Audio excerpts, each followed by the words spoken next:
Bom dia turma que está assistindo ao vivo. Bom dia, boa tarde, boa madrugada para você que está assistindo no YouTube.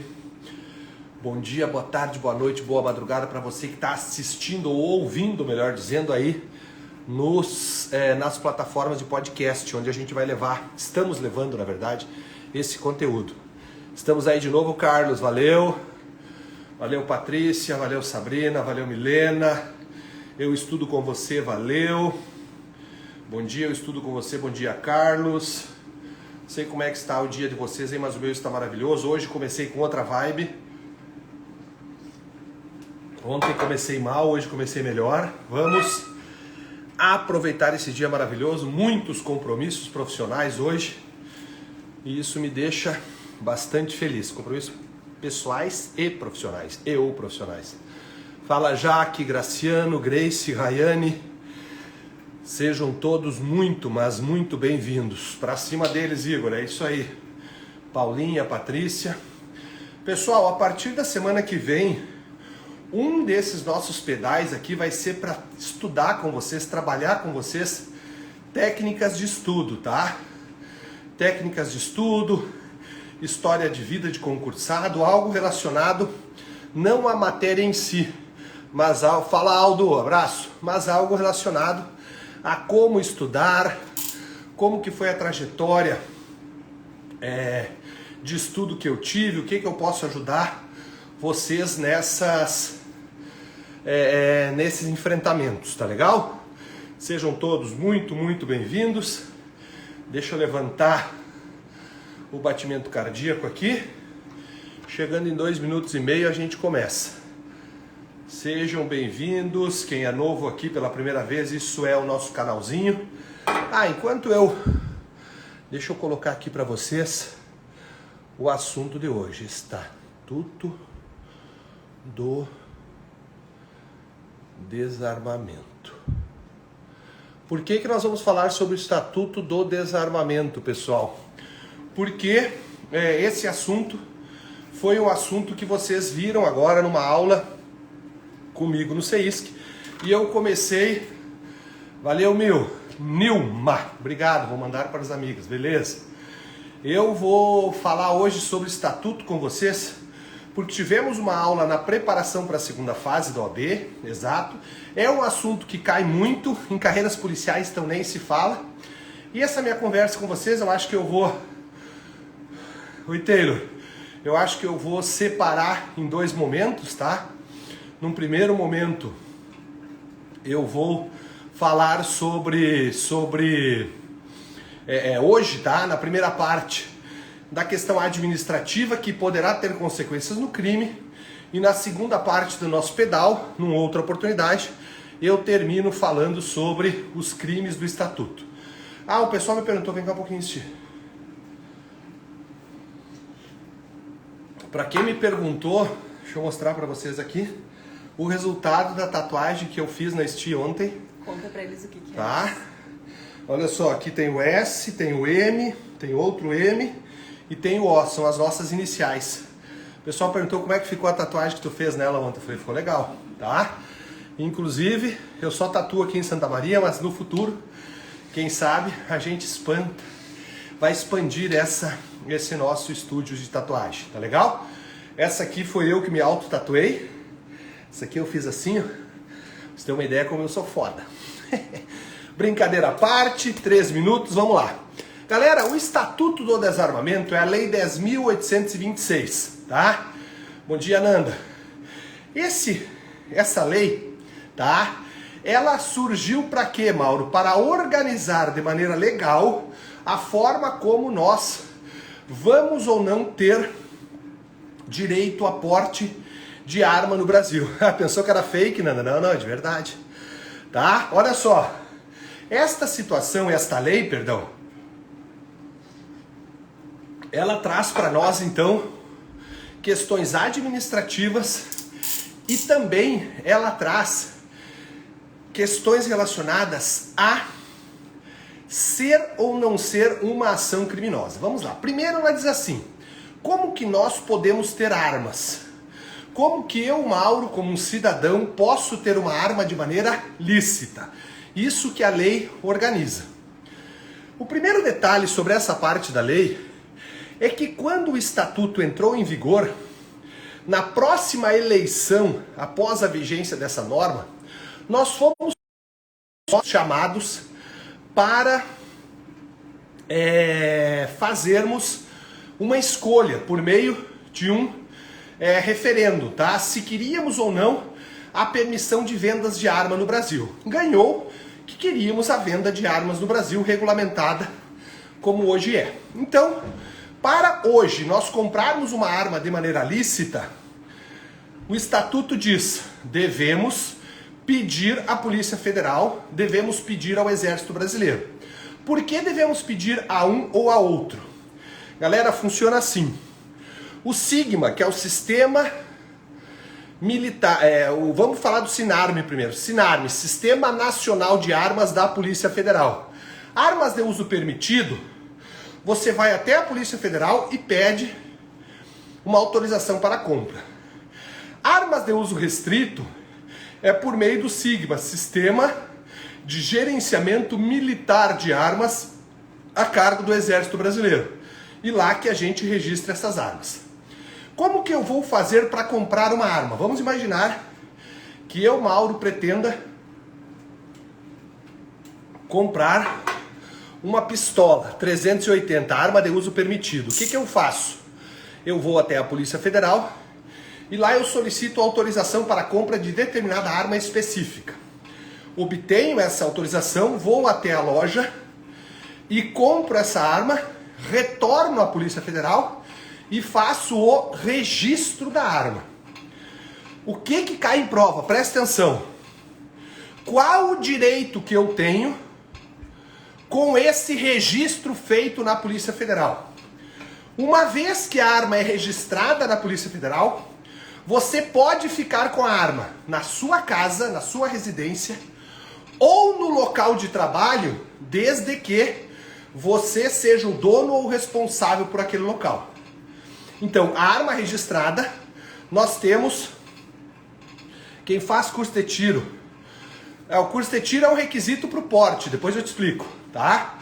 Olha só, que é a chamada viabilidade prática para ter a arma. Então vamos falar no registro, vamos devagarinho, tá?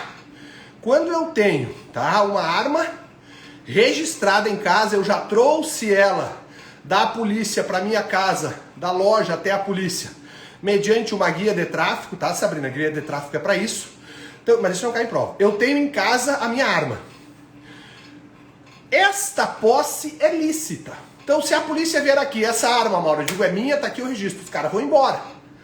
Agora, se eles vêm aqui em casa e me encontram com uma arma de fogo sem registro, o crime é posse ilegal de arma de fogo.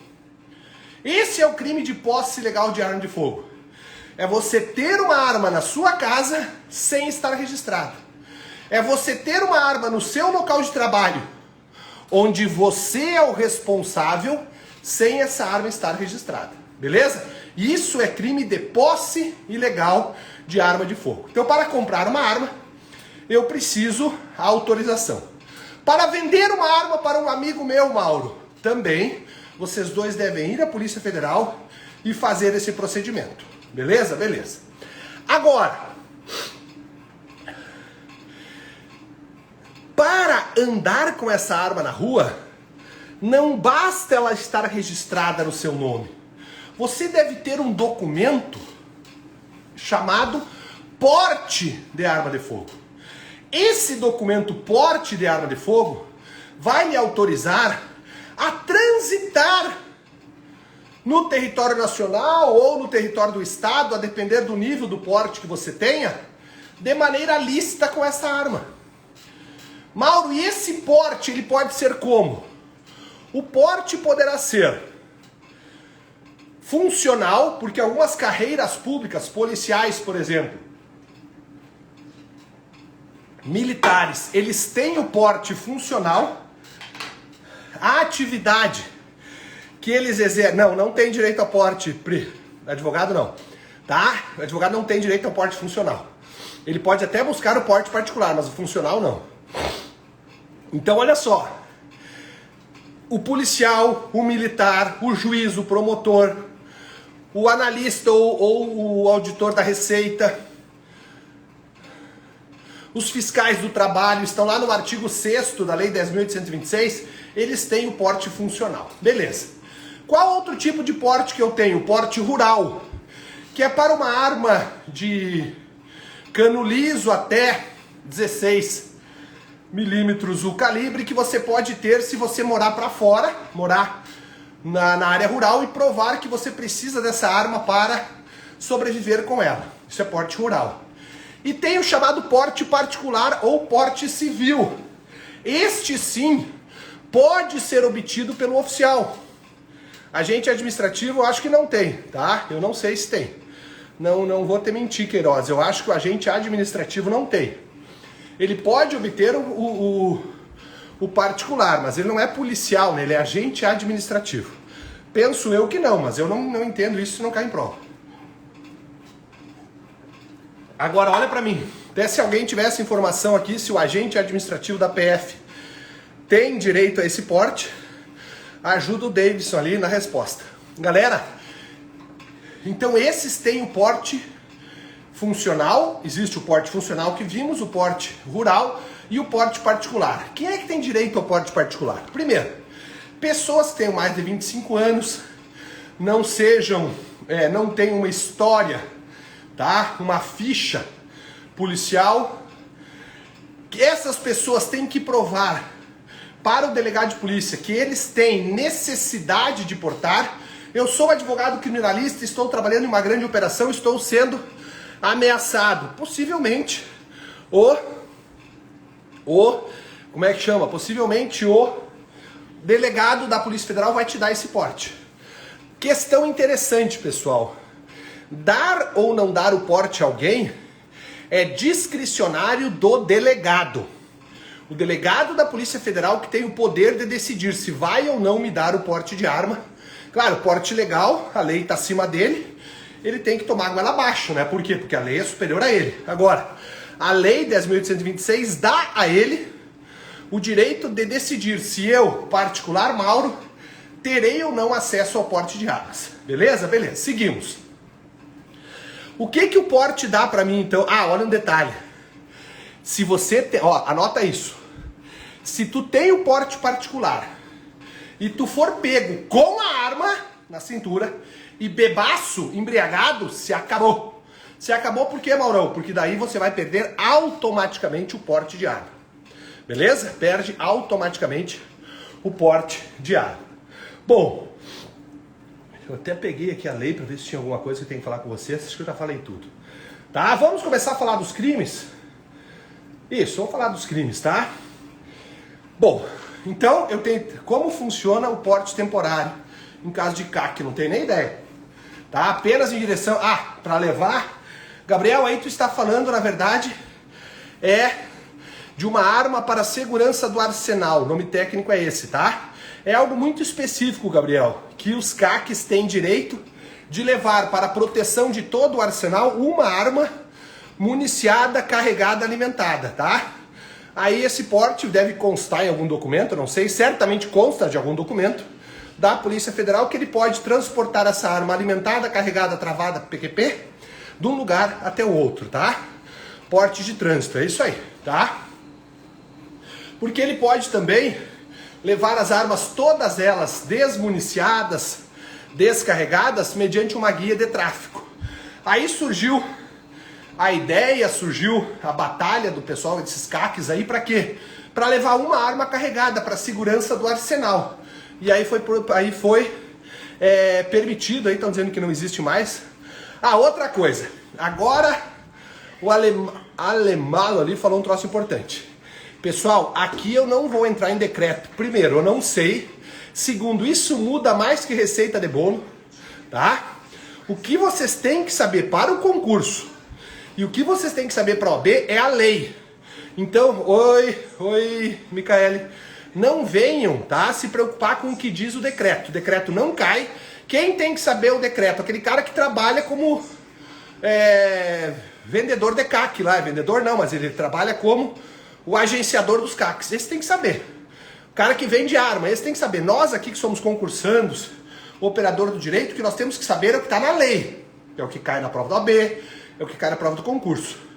Esses decretos, cada presidente que entra, troca, muda o ministro da Justiça, troca de novo, a gente não tem como saber, tá? Não tem como saber e não é legal ficar focando nisso. Bom, vamos falar dos crimes. O primeiro crime está no artigo 12 da lei. É o crime de posse ilegal de arma de fogo de uso permitido. Eu vou falar com vocês a partir de agora de 3 tipos de arma: de uso permitido, de uso restrito e de uso proibido. E alguém vai perguntar: Maurão, mas a 9mm é de uso permitido ou proibido? Não sei, não tenho nem ideia. E tu não tem que te preocupar com isso, pelo menos não agora. Por quê? Porque a questão do concurso da OAB vai dizer: ele foi pego com uma arma de uso permitido. Porque nem o examinador sabe, poucos sabem disso. Porque agora, depois desse último presidente, ele colocou assim, ó, não é nem calibre mais, o exército deu uma arrumadinha, mas ficou tantos joules. Puta que pariu, joule? Ah, e a arma de uso proibido é aquela que expede tantos joules na boca do cano. Então nós temos que saber que existe arma de uso permitido, uso restrito e uso proibido. O artigo 12, bom dia, o artigo 12, ele se preocupa com a posse ilegal de arma de uso permitido. O que é posse ilegal? É você ter na sua casa ou no seu local de trabalho, onde você é o dono ou responsável, uma arma sem ela estar registrada na Polícia Civil, na Polícia Federal. Isso é posse ilegal de arma de fogo de uso permitido. Pena, coloquei aqui, será que eu tenho? Peraí. Tem aqui, pena de 1 a 3 anos. A pena é pequena. Tá? A pena é pequena, de 1 a 3 anos. Vocês vão ver que a arma de uso restrito, a pena é maior. Por quê? Porque a arma é mais lesiva, a arma é mais perigosa. Tá? Então, possuir uma arma em casa sem registro é crime. Agora, nota uma coisa. Larga o celular e presta atenção.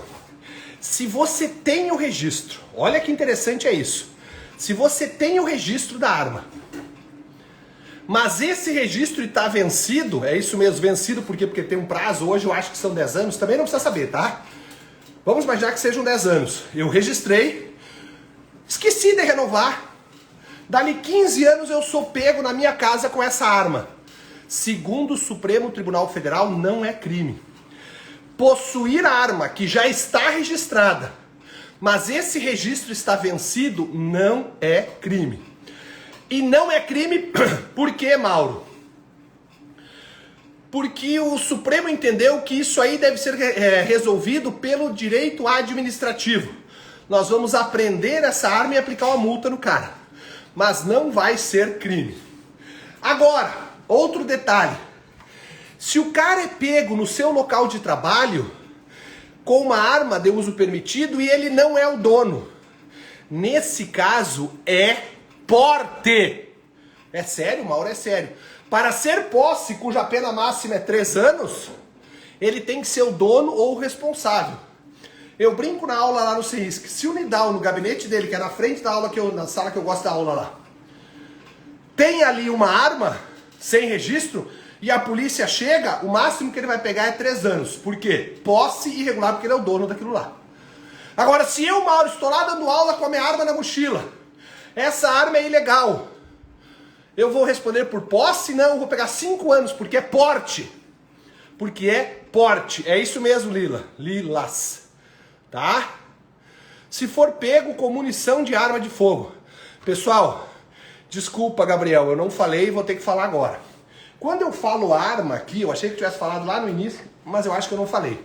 Quando eu estou falando arma aqui, Gabriel, eu estou me referindo, tá? A arma, acessório e munição. Então, Gabriel, se tu for pego na tua casa com 5 projéteis de revólver calibre 38, tá? Vai ser posse irregular de arma, munição ou acessório. O crime é o mesmo.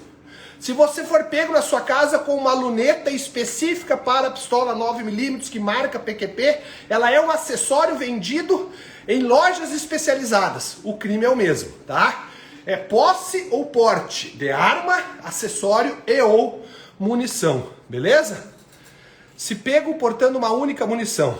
Mateus, tem uma palavra mágica aqui que a banca vai cobrar de ti. Por quê? Olha aí, ó, a Lilas já matou. Eu acho que isso aí ela deve ter visto na aula que eu dei. Sei lá, Lilas, só confirma aí. Olha só, porque eu falo isso na aula, eu ia falar agora e o Mateusão já me puxou. Olha só. Aplica-se o princípio da insignificância para a posse de arma, acessório, munição? Resposta: não, não se aplica. Tem uma decisão que as bancas cobram, que foi um cara, uma mulher, que foi pega com uma correntinha e um pingente aqui de uma munição. Aí se aplicou. Então, se a banca quiser que tu aplique o princípio, valeu, Leila, Lilas. Se ela quiser que tu aplique é ótimo, né? Aplique o princípio da insignificância, ela terá que mencionar a palavra mágica, pingente. Se for a palavra pingente, tu vai dizer sim. Por quê? Porque se aplica, é a decisão do Supremo, do STJ. Agora, se ela disser assim de maneira genérica, aplica-se o princípio da insignificância para a munição? A resposta não. Tá? A resposta não. Por quê? Porque é um crime contra a incolumidade pública ali, tá? De maneira abstrata e não se aplica. Beleza? Beleza. Então, artigo 12, posse ilegal de arma de uso permitido. Ah, porque eu vi um caso de ameaça. Beleza, tá? O promotor se equivocou ali, tá? Ah, porque eu vi um caso de ameaça com uma munição de arma. Aí vai depender do caso concreto. Mateus, para esse promotor ter falado isso é porque o cara falou assim: eu vou pegar esse munição de 9mm e vou jogar na tua cara, vou te matar. Aí o promotor falou: pô, realmente isso aqui é atípico, tá? Mas posse de munição, se não tiver a palavra pingente, eu não iria pela atipicidade, tá? E posição de promotor e decisão de juiz, isso aí tem a rodo, mas o tribunal, que é o que conta pra ti, juiz e promotor não conta, o que conta é o tribunal e o tribunal decide da forma que eu acabei de te falar. Seguimos. Vamos para o artigo 13. E eu tenho certeza, que tu está com o teu VAD aí fazendo as leituras do que eu estou falando. O artigo 13, pessoal, ele tem uma peculiaridade. Que peculiaridade é essa, tá? É aquela de que no caput eu tenho um crime culposo. E no parágrafo eu tenho um crime doloso. É isso mesmo, olha que loucura. O mesmo crime, o mesmo tipo, o mesmo artigo, traz dois elementos subjetivos. Culpa no caput e dolo no parágrafo. Marcelo, olha só, se a pena é de 1 a 3 anos, tu vai ler o artigo 89 da Lei 9.099 e vai perceber, Furtado, que a tua resposta é verdadeira, tá? É possível. Porque diz o artigo 89 que é possível a suspensão do processo quando a pena mínima for de até 1 ano, não importando a pena máxima. Então cabe sim. A hediondez eu vou falar bem depois, tá, Ana? Quando eu for falar do 16. Então fica tranquilo aí que eu vou falar. Agora não tem que falar de hediondez, por isso que eu não falei ainda. Bom, o que o artigo 13 fala para nós? O artigo 13 diz assim. Eu gosto de dar exemplo, porque daí tu chega, tá? Não é restrito. Olha aí, ó, falar em hediondez começou a dar merda. Lilas, não é restrito, agora é só proibido. Não estou falando de hediondez porque não interessa hediondo agora. Esqueçam, por favor, o hediondo, senão se complica tudo aqui, depois lá no final ninguém entende nada. Tá? Deixa que eu vou devagarinho. Hediondo é só o 16, parágrafo 2º, arma de uso proibido. Esqueçam agora, nós recém começamos a aula, tem 20 minutos. Nós vamos falar quase que 60 minutos dessa aula e eu vou falar na hediondez uns 20. Então segura, tá? A NPP, não vou nem te responder, né, Emerson? A NPP tu tem que olhar lá o 28A, que tu vai perceber que cabe, tá? Vamos lá. O que é esse crime de omissão de cautela? Imagina que você é policial militar, você tem a posse fundamental, você tem a posse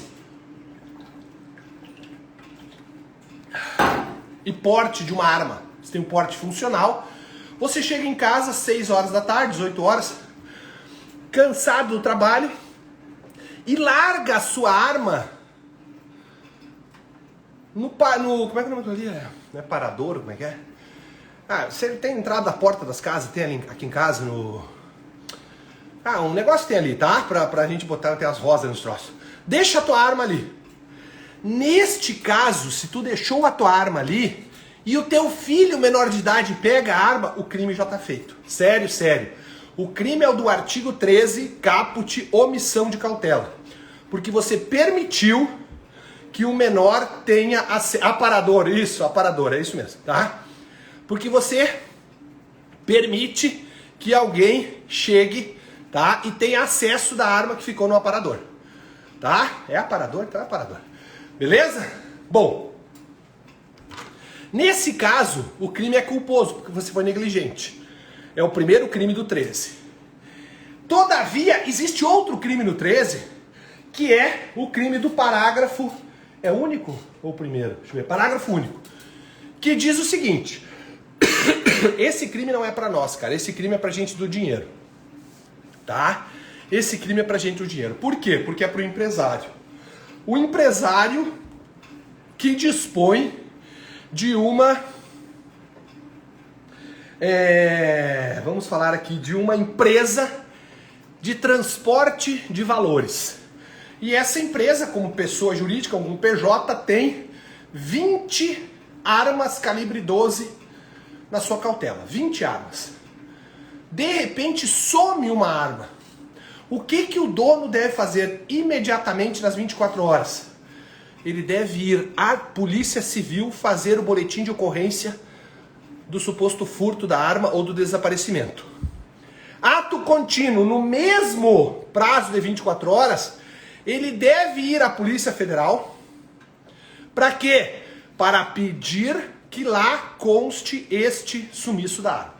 Mauri, se ele não for na Polícia Civil tem que ir os dois, na Polícia Federal, haverá o crime do parágrafo único do artigo 13, que é a omissão de cautela na sua modalidade dolosa. É isso aí, Gabriel. Na sua modalidade dolosa. Beleza? Seguimos aqui. O que perguntou por Nidal ali? Eu não entendi. Tá? Show de bola. Bom, vimos o artigo 12 e o artigo 13. Agora vamos ver o artigo 14. O artigo 14, pessoal, ele diz respeito também à arma de uso permitido. Só que o artigo 12 era o crime de posse irregular de arma de uso permitido, que ocorre quando você tem na sua casa ou no seu local de trabalho, onde você é o dono, uma arma sem registro. E quando que eu vou incidir, Mauro, na conduta do artigo 14? Quando você for encontrado na rua com uma arma, uma munição ou um acessório sem o documento do porte. Aí o crime já tem uma pena de 2 a 4 anos. Aí já não cabe nem a suspensão, tampouco a NPP. O NPP pode até caber aqui, mas se tiver violência não vai caber, tá? Mas não cabe a suspensão, foi a pergunta que me fizeram já. Beleza? Então cuidado. Se a arma está na minha casa, posse irregular. Se a arma está na rua, porte irregular. Agora, Mauro foi pego na rua e a arma estava registrada em seu nome. Tanto faz como tanto fez. Por quê? Porque o registro possibilita que a arma fique na minha casa e não na rua comigo. Beleza? Muita atenção com isso. Posse ou porte. Posse no artigo 12, porte no artigo 14. As penas mudam, tá? As penas mudam. Deixa eu ver se tem alguma coisa do porte para falar. Tem uma questão interessante. Tem uma questão interessante aqui. Olha aqui para mim. Às vezes, o caminhoneiro e o taxista têm a seguinte ideia. A boleia do meu caminhão, diz o caminhoneiro, é o meu local de trabalho. E o taxista? O cockpit do meu táxi é o meu local de trabalho. Então, se eu tenho uma arma registrada no meu nome e eu for pego com essa arma dentro do meu caminhão, diz o caminhoneiro, e dentro do meu táxi, diz o taxista, o crime será de posse ilegal de arma de fogo. Errou. Errou. O Supremo e o STJ já pacificaram isso. Mesmo você sendo caminhoneiro, mesmo você sendo taxista e a boleia e o cockpit, respectivamente, seja o seu local de trabalho, se você for pego com uma arma ali, a pena não será do 12, a pena será do 14, é porte ilegal de arma de fogo. Isso, eles estão dizendo, são meros objetos de trabalho, beleza? Essa questão separa o guri dos homens, cuidado, isso é jurisprudência. Maurício, se eu for pego na rua só com uma munição, como me perguntou o colega, eu diria que é crime. Ah, e se for um pingente, eu diria que é atípica. Beleza? Beleza. Bom, seguimos, pessoal. Artigo 15, queridinho da FGV. O artigo 15 já caíram na primeira fase muitas vezes, e eu me recordo 2 vezes na segunda fase. Que crime é esse? É o crime de dar disparo de arma de fogo. É aquele crime que aqueles bobalhão no final do ano praticam quando infelizmente vão pra frente das casas e dão disparo de arma pra cima. E aí acertam alguém distante lá. Esse é o crime de disparo de arma de fogo, tá? Disparar arma de fogo em local aberto ao público ou em direção a uma via pública é crime. Crime do artigo 15, pena de 2 a 4 anos. Crime, pena de 2 a 4 anos. Detalhe, detalhe, detalhe, detalhe. O que a FGV cobra aqui? Ela diz, 2 vezes ela disse mais ou menos assim, que um cidadão, e aqui não interessa se tu tem porte, não interessa se tu tem posse. O crime é disparar. A lei não fala tendo ou não tendo posse, não interessa. O que vai interessar é que você deu os disparos. Esses disparos foram dados e você está, então, incidido em crime? Depende. Depende por quê? Imaginem que eu saio aqui onde eu moro, tá? Lá fora na rua, lá do condomínio. Eu vou lá e dar uns tiros. Artigo 15. Agora. Se eu vou lá numa chácara do amigo meu, no fundo de um campo, pego a minha arma, que eu levei até lá porque eu tenho porte, coloco uma latinha no chão e blá, blá, blá, blá, dou um monte de tiro. Não é crime. Olha aí, a Sabrina matou. Não é crime, o fato é atípico. E a palavra que virá no exame é ermo. Em local ermo. Se for em local ermo, não é crime. Beleza? Não é crime. Tá? Cuidado com isso. Beleza? Atirar em via pública para além do previsto no 15. Se quando o projétil cair, atira alguém, responde por... Claro! Tá respondendo pelos 2 crimes em concurso, tá? Vai lá, eu dei um tiro aqui pra cima. Esse tiro foi lá e acertou alguém. Como os objetos jurídicos são distintos, tá? Tu vai responder aqui por concurso formal. Uma ação, disparo em via pública e acertou alguém lá. Agora, Mauro, eu atirei contra alguém porque alguém estava injustamente me agredindo. Aí não, né? Porque o disparo foi em via pública, mas ele foi em legítima defesa. Também não vai responder se o disparo foi em via pública direto para matar alguém. Aí você vai responder por homicídio. Agora, se tu deu o disparo e acertou alguém, tá? Vários disparos e acabei acertando alguém, eu vou responder sim em concurso. Concurso formal, uma ação, 2 ou mais resultados, tá? Eu não colocaria consunção aqui, concussão, quer dizer, não colocaria consunção, por quê? Porque os objetos jurídicos são diferentes, tá?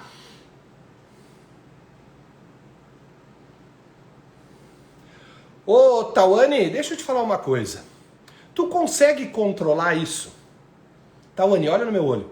Tu consegue controlar se vão ou não vão anular? Não consegue. Então eu acho que para a tua saúde mental, para não cair numa ansiedade, esqueça isso. Foca no teu estudo. E esse estudo, se não anularem, tu segue para a primeira fase e vai passar derrelho porque tu tá aprendendo. Isso aqui que eu tô te falando é para a primeira e para a segunda fase. Todos os nossos pedais é para a primeira e para a segunda fase. Todas as aulas que eu e o Nidal demos para vocês até agora, foca na primeira e na segunda também. Claro que é um viés de segunda, mas é um conteúdo que te ajuda na primeira. Então, Tuane, eu sei que não é fácil o que eu vou te falar agora, mas tu não consegue controlar isso? Tenta abstrair, tenta retirar da tua cabeça, tá legal? Me recordo da atuação policial, a ermo, blá, blá, blá. Peraí. Me recordo de uma situação em que um policial realizou um disparo a ermo a fim de testar a arma e o MP ofereceu denúncia. Certamente, Igor, se tu te recordar melhor, tu vai buscar isso aí. E se essa informação que tu está dando realmente se restou provada no processo, te dou certeza que esse cara foi absolvido. Promotor denunciando e errando é o que mais tem, porque haja vista quantas absolvições nós temos, né? Lá na auditoria onde eu trabalho, 60, 40, 30, 70 é absolvido. Então, tá? Para denunciar, dá para denunciar qualquer coisa. Eu sei, Tauane, não é fácil, tá? Se preciso, até ajuda, puxa. Tá? Mas a pena mais gravosa não absorve, a mais leve. Assunção é consunção, tá? Arthur. E vai depender do bem jurídico, tá legal? Vai depender do bem jurídico. Vamos lá. Galera, vamos falar agora, para dar tempo de falar hoje? Não, eu não vou conseguir falar hoje. Na próxima aula, faltam 4 minutos aqui, eu tenho compromisso agora. Na próxima aula, nós vamos falar... E provável vai ser amanhã, não, amanhã eu tenho aula na faculdade. Mas quinta-feira eu consigo com vocês, tá? Quinta-feira a gente fala isso. Nós vamos falar sobre o artigo 16. E aí eu vou dar algumas dicas aqui, tá? O que nós... Que erro, rapaz. Não foi erro nenhum, Arthur. Pelo amor de Deus. Tá? Olha só. O que nós vamos falar na outra aula é sobre aquilo que a Lales, eu lembro ali, uma outra colega, não me recordo o nome dela, perguntaram. Crimes hediondos. E aqui tem uma aposta. E eu vou iniciar a aula que vem, a live que vem, falando da minha aposta. Que aposta é essa? Que virá uma situação de um crime do caput do artigo 16, envolvendo arma de uso restrito, em que o teu cliente está respondendo sobre crime hediondo. Não rola por quê? Operou-se uma novatio legis in melius e é sobre isso que nós vamos falar na aula que vem, beleza? Agora, vamos bater papo, tá? A aula acabou, eu volto na quinta que vem, na quinta agora, falando sobre crimes hediondos no Estatuto do Desarmamento, até porque nós temos agora outros crimes hediondos de comércio ilegal de arma de fogo e tráfico internacional de arma de fogo que eu tenho que falar contigo.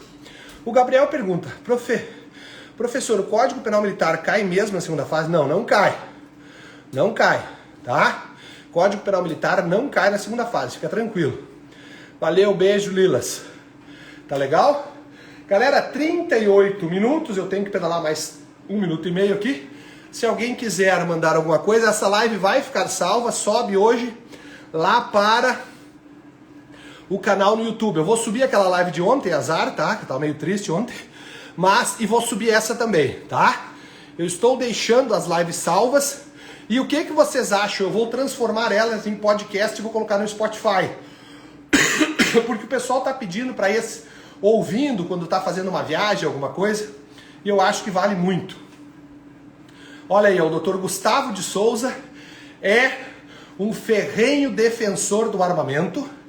Ele tem na casa dele mais ou menos um arsenal de tranquilamente umas 50 armas.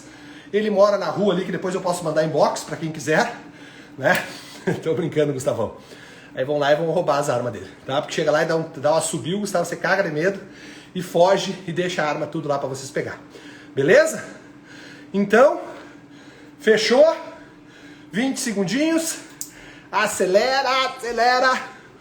Vai lá, vai para podcast. Sim, eu só não sei como é que faz isso, tá? Até tenho que ver. Se alguém puder me ajudar, mandar um aplicativo. 25 sem registro.